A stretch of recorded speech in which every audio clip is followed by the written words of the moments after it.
Hey, this is Francisca, and this is my mid-crisis life. Huh. So I think one of the most difficult things about my job is when I read about children who have tried to end their own lives just to get out of the abusive situation that they're in.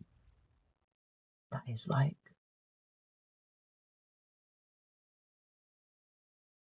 it's one of the most painful things that I can read about a child, and I just think, how much pain must that person be going through? That child, how much pain must that child be going through that they feel like this is the only answer? It literally breaks my heart. It literally breaks my heart. And I think about those Menendez twins. So I've been watching Monsters, and I don't know if anybody else knows about it. I didn't know a lot about it, but I wanted to watch it. These kids killed their parents, and then it came out afterwards that these kids had been subjected to years of psychological, emotional, physical, and sexual abuse at the hands of their parents. And I don't know what's true or what's not true about that situation. But if it is true, it makes me think like, is it better for these kids to kill themselves?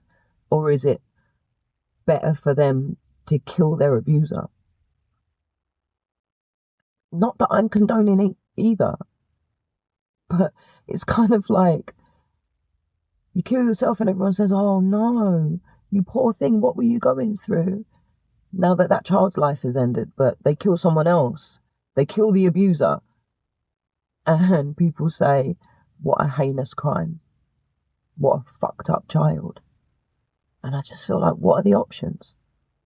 Like, what are the options for these poor children? Oh. And I think doing what I do,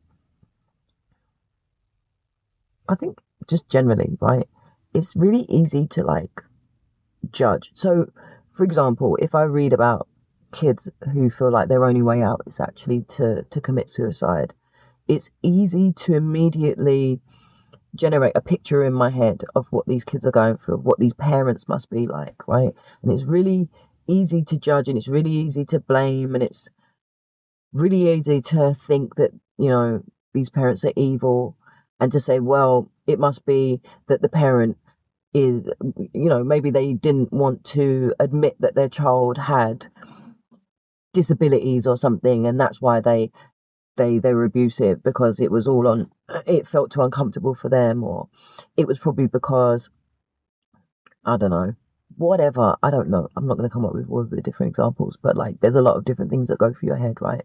And I think in my job it really is easy to judge, and it's easy to say, parents this or that or the other, right? And the children probably experience this or that or the other, right? You start coming up with all of these stories, and it's always a difficult balance to try to be emotionally attuned enough to feel emotionally invested, to want to do your best and to work your hardest for these kids, but also be inquisitive enough to not make those like snap judgments for about what's what and what must be the case. Because I always think about like, where do those snap judgments come from, right? And my snap judgments, all my judgments, but definitely the ones that come quick and easy into my head, they're always going to come from like my own personal experiences, my personal perspectives, my lens, my trauma, the things that I've been through, right? And they talk a lot about shelving your judgments in my job, in my line of work. And they talk about this thing called unconscious bias, right? That we all have a level of unconscious bias and we're not aware of it.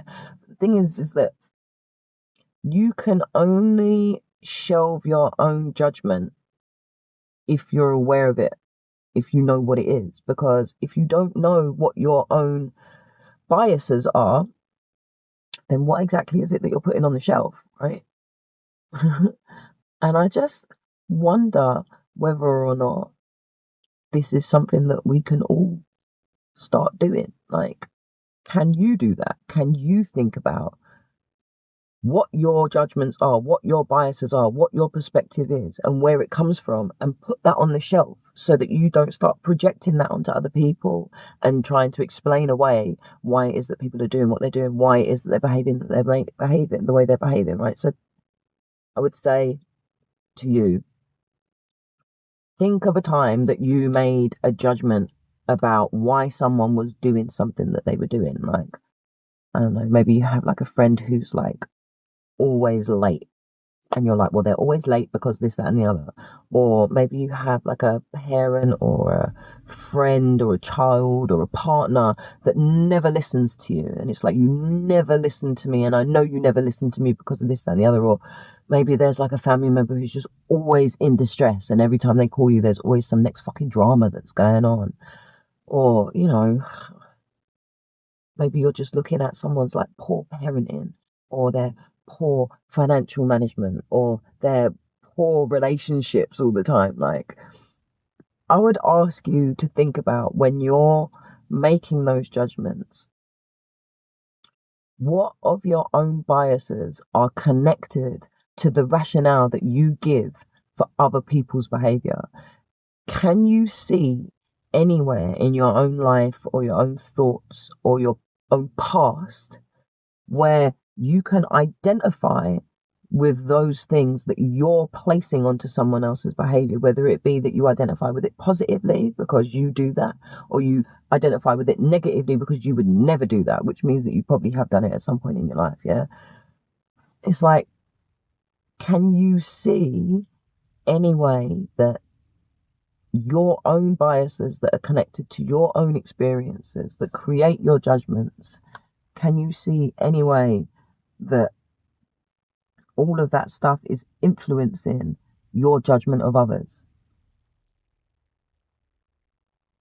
And I guess if you can, or even if you can't, even if it's difficult for you to make those connections, to make those associations, or to be honest with yourself that this is what you're doing,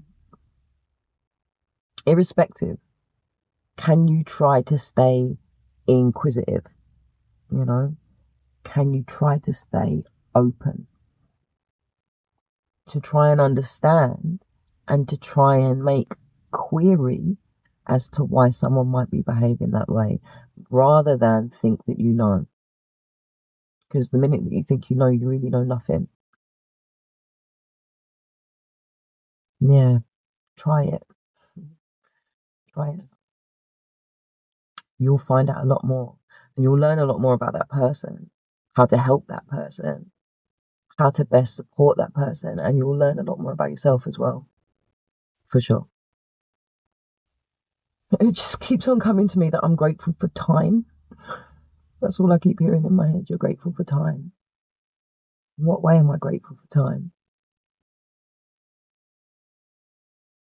I guess it comes down to not moving in haste,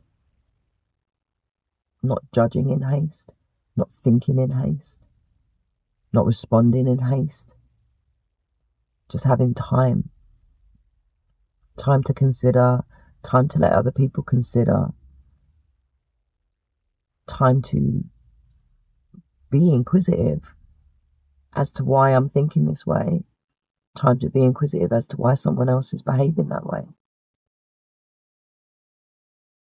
There's so much time.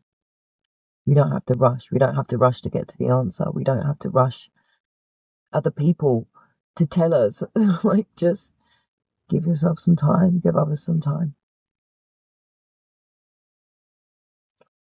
Yeah, that's all.